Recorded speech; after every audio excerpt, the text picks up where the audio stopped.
Hello and welcome to Everfest Rider. Today is my last vlog on travelling around the North Coast 500. Today I'm going down the Glencoe Pass. It's on the A82, it's just past, so technically it's not the North Coast 500 because you've technically gone past it because of the Inverness. Really nice along here, the views are pretty spectacular. As you can see, it's pretty grey. It didn't rain though until later on, and it only spit a little bit, so it could have been worse, especially being for Scotland. It was nice down the roads. It was significantly busier than any other point of the trip, so I didn't get to go as fast as I probably liked. The going was pretty slow through most of the trip, this part of the trip. Basically what I'm covering here is my last sort of thoughts on the North Coast 500, and hopefully you can enjoy the view while I'm talking about everything I sort of learned about the North Coast 500. First of all, I didn't expect the North Coast 500 to be as amazing as it was. It was a really fun trip. I planned it. I felt I planned it pretty well. I travelled pretty light. The weather for most of the time held out for me, so I'm pretty happy about how most things went. We did take waterproofs. We only had to use them once, thankfully. That was due to when the weather actually full on opened up, hailstorms, snow, the end of days, kind of terrible weather. That's the only time I had to use them, but obviously the important thing is to take waterproofs with you anytime you're going to Scotland. We were very lucky, got 1 day of rain out of 10 days. That's not bad at all, to be honest. One of the things I recommend is if you travel light with the smallest amount of gear as you can possibly take, I take washing tabs with me. So I take to places, some places we were lucky enough to stop at that had a washing machine, so I could wash my clothes as normal and then put it through the tumble dryer, that's fine.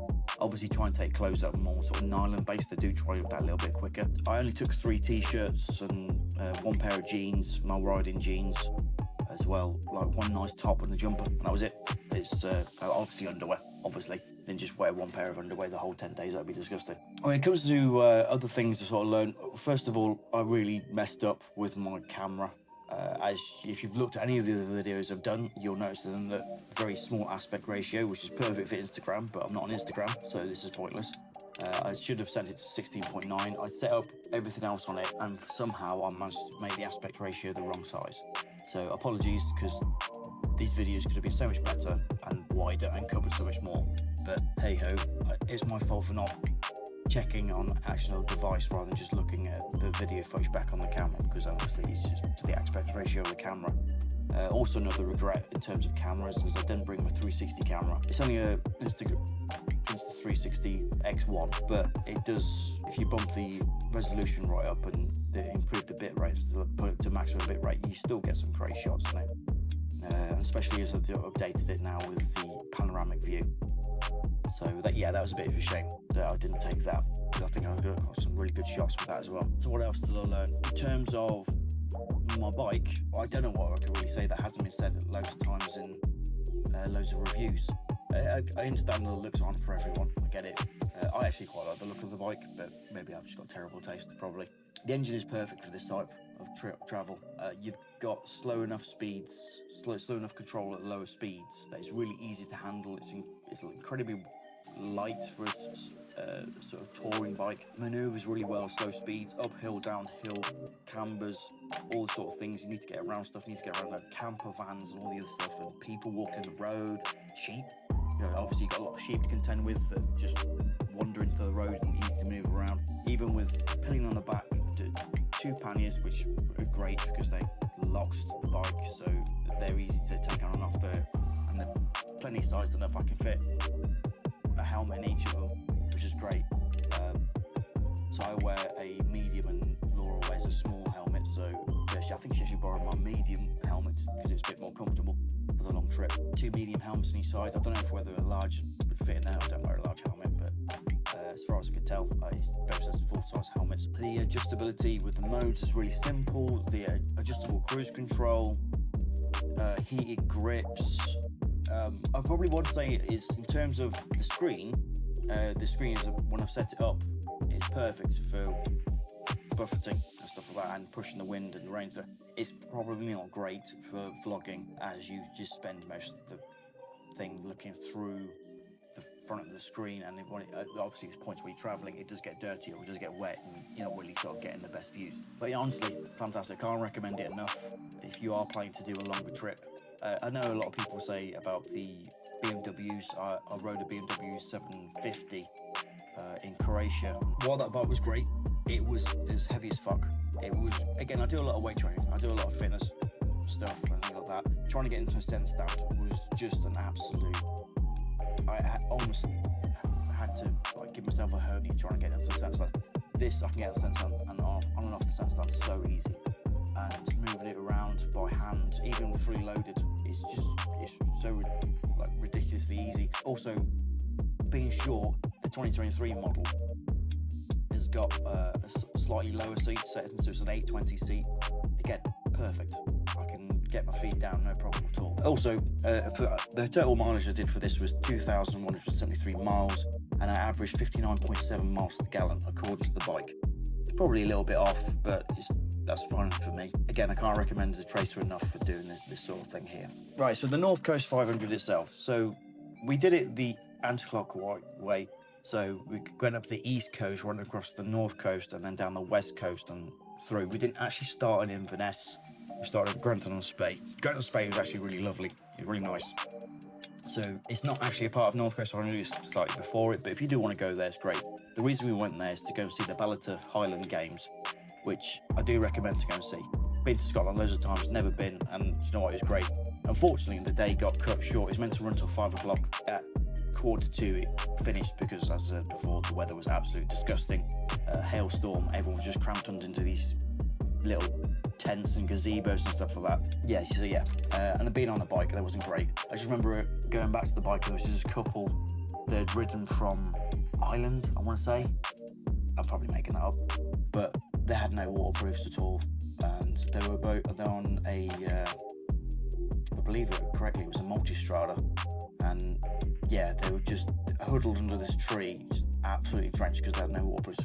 I had my waterproofs on my bike because I just thought, Scotland, it's going to rain. And yeah, so I managed to keep myself dry that way there.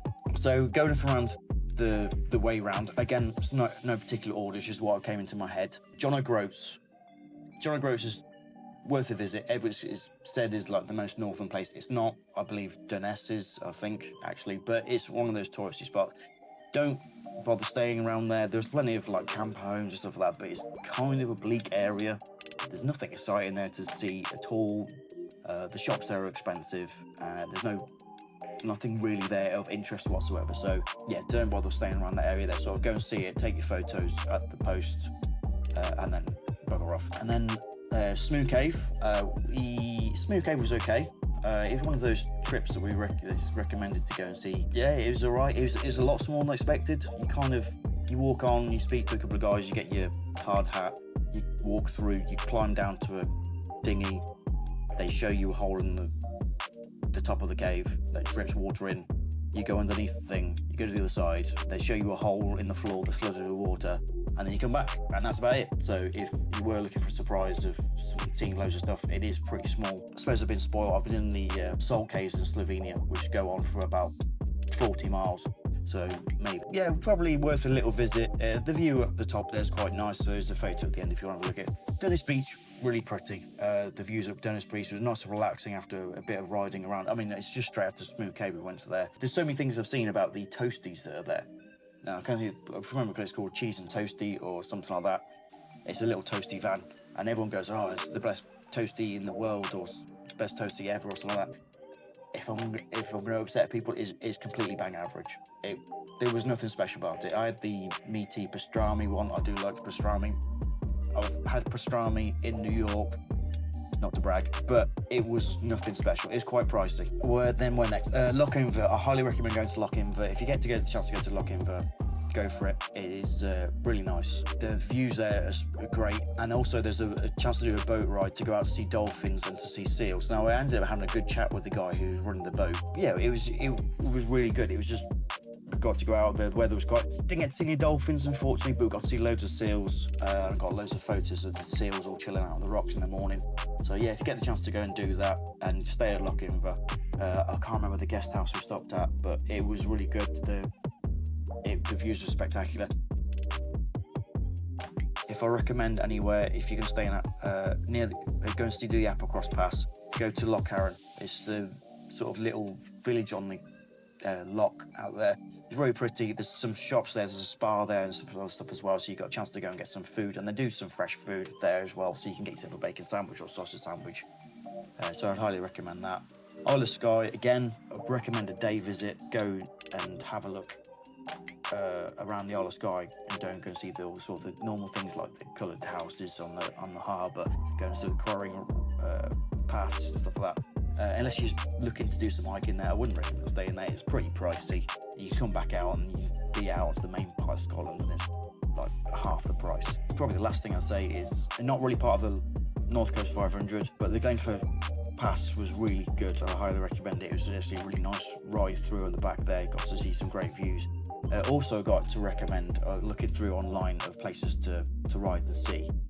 Was A707 past Peebles and through and up that weather. Honestly, it wasn't worth the detour. It was very slow. There was so much average speed checks. It wasn't like the views weren't spectacular. So again, I wouldn't highly recommend going to see that. If you really want to go and do it, you can. I can't remember the name of the pass at all, but again, it was a massive detour to go across to see this, which has been recommended, and honestly, it just wasn't worth it. There was one nice bit of road, and then it went through a little valley which looked pretty cool, but apart from that, yeah, it was pretty meh. Well, there's a little bit of the video here. This RAF plane came over. If anyone knows what plane that is, the camera doesn't do justice at all. It looks like it's about normal flying height, but honestly, my actual eyesight, it was so much closer. So that was my North Coast 500. If you have taken the time to listen to me talk absolute nonsense and waffle on, trying to fill up the space here in this video, I really appreciate you coming to watch. I've learned a lot making these videos and give a big understanding for those who make lots of videos weekly. You guys are nuts. I don't know how you do it. I find this way too hard to be able to do this on a regular basis. That's why there's just massive gaps in between my videos. But thank you very much. If you enjoyed the video, please like it. If you didn't, thanks for stopping by. I appreciate your time.